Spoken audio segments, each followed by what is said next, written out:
Hello friends, welcome back to my YouTube channel Plants, Pots and Bonsai.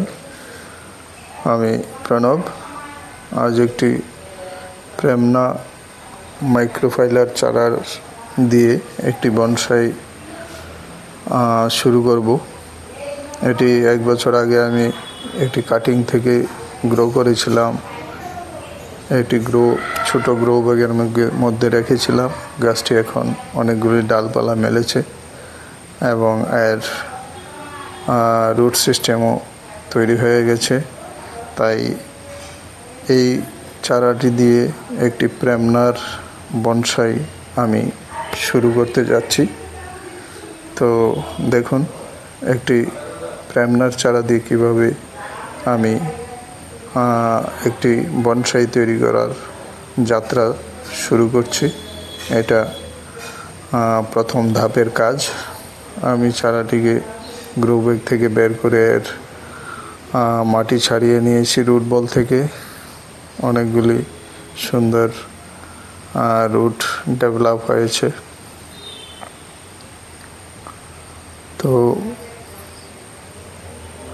এর ডালপালাগুলিও যথেষ্ট বড় এবং লম্বা হয়ে গেছে। সেগুলিকে প্রাথমিকভাবে আমি ছেঁটে নিচ্ছি কাজ করার সুবিধার জন্য।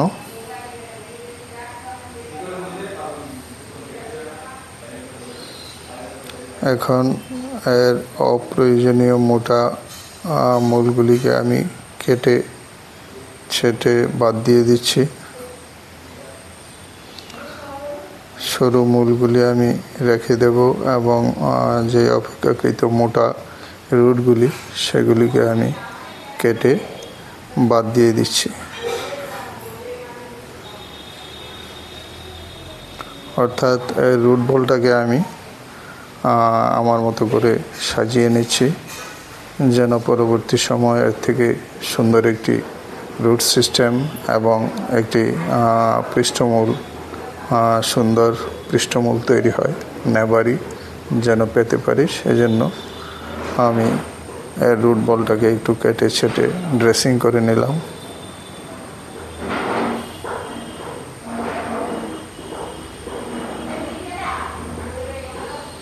এর ডালপালাগুলিকে আমি আরও যথাসম্ভব ছোটো করে কেটে নিচ্ছি। এত বড় চারা দিয়ে আমি শুরু করব না।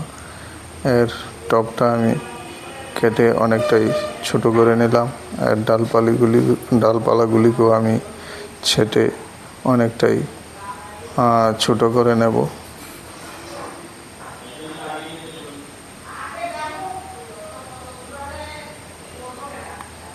এইভাবে আমি চারাটির ভলিউমটা কমিয়ে আনলাম, এটাকে ছোট করে নিলাম। এখন একটি 6 ইঞ্চি প্লাস্টিকের পটের মধ্যে আমি একে প্রথমবারের মতো রিপোর্টিং করছি। আমি গাছটিকে পটের মধ্যে বসিয়ে দেখে নিচ্ছি কিভাবে এটিকে বসাবো।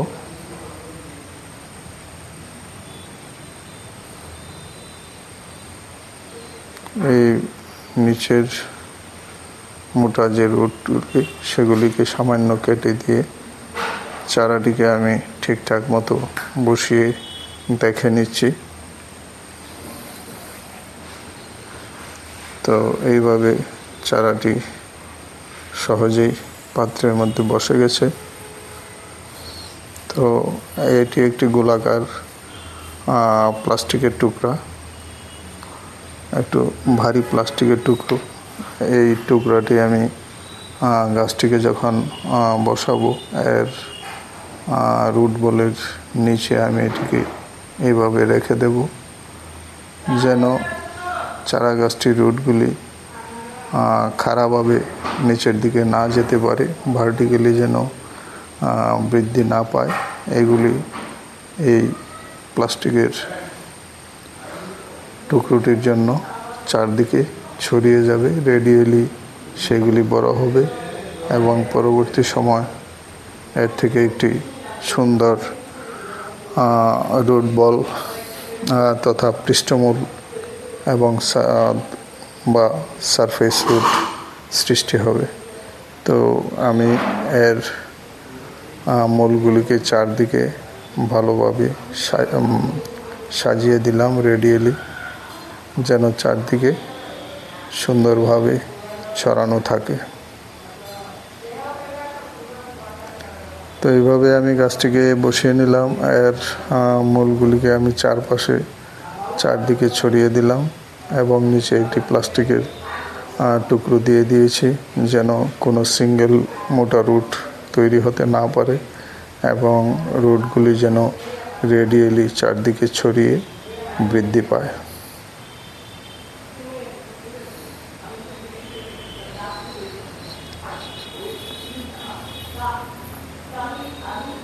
এইভাবে এটিকে ঠিকঠাক মতো আমি বসিয়ে দেখে নিচ্ছি গাছটি মাঝ বরাবর এবং সোজাভাবে বসেছে কিনা। তো এর রুট বলের চারপাশে আমি একটি প্লাস্টিকের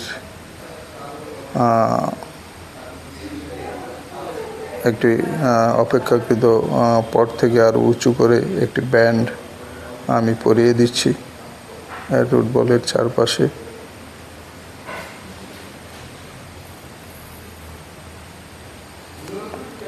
এবং এর দুই প্রান্ত আমি ক্লিপ দিয়ে আটকে দেব,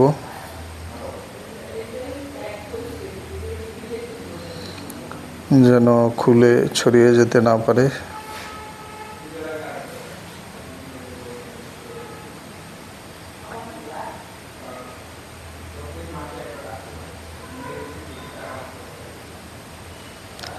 আমি দুটো ক্লিপ বানিয়ে এর দুই মাথা আমি আটকে দিচ্ছি ক্লিপ দিয়ে। তো এখন এর যে ছড়ানো রুটগুলি, এর উপর আমি পটিং সয়েল দিয়ে এই উপরের যে রিমটা সেটাকে ভর্তি করে দেব মাটি দিয়ে। এবং পরবর্তী সময় 6 মাস 1 বছর পরে যখন আমি গাছটিকে এখান থেকে উঠিয়ে নেব, তখন এর রুটগুলি যথেষ্ট পরিপক্ক হবে এবং অনেকটাই মোটা হয়ে যাবে। তখন একটি সুন্দর সারফেস রুটের তৈরি করবে এবং দেখতে খুব ভালো লাগবে, কারণ গাছটি পটের মাটি থেকে কিছুটা উপরে রয়েছে। এর মূলগুলি বৃদ্ধি পেয়ে আস্তে আস্তে পটের মধ্যে নিচের দিকে চলে যাবে এবং এর গোড়াতে সবগুলি মূল রেডিয়ালি ছড়ানো থাকবে। যখন মাটি ছাড়িয়ে নেব, তখন সুন্দর একটি রুট বল দেখতে পাবো।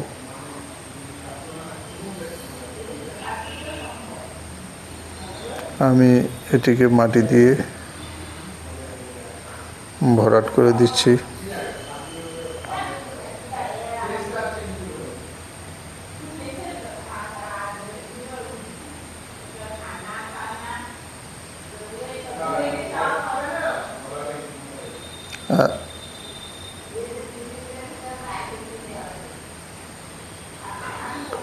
তো এইভাবে একটি ফাইকাস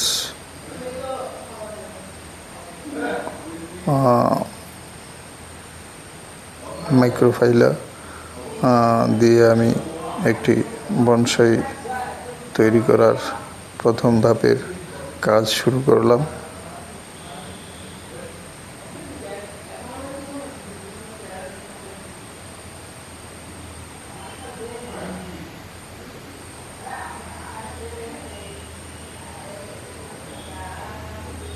আর একটু কেটে ছেটে নিচ্ছি ব্রাঞ্চগুলিকে, যেন নতুন নতুন পরবর্তী সময় নতুন ব্রাঞ্চ বেরোতে পারে এবং পরবর্তী সময় গাছটিকে যেন আমি যথাযোগ্য স্টাইল দিতে পারি। তাই এই ব্রাঞ্চগুলিকে অনেকটাই কেটে ছেটে নিলাম। তো এই ছিল আজ আমার নতুন বনসাই শুরু করার কাজ মাইক্রোফাইলা দিয়ে শুরু করলাম একটি বনসাই যাত্রা। ভিডিওটি ভালো লাগলে লাইক করতে ভুলবেন না। যারা নতুন দর্শক, চ্যানেলটিকে সাবস্ক্রাইব করে বেল আইকনটি চেপে দিতে ভুল করবেন না, তাহলে সব ধরনের নোটিফিকেশন পেয়ে যাবেন। ভিডিওটি এখানেই শেষ করছি। সবাই খুব ভালো থাকবেন। নমস্কার।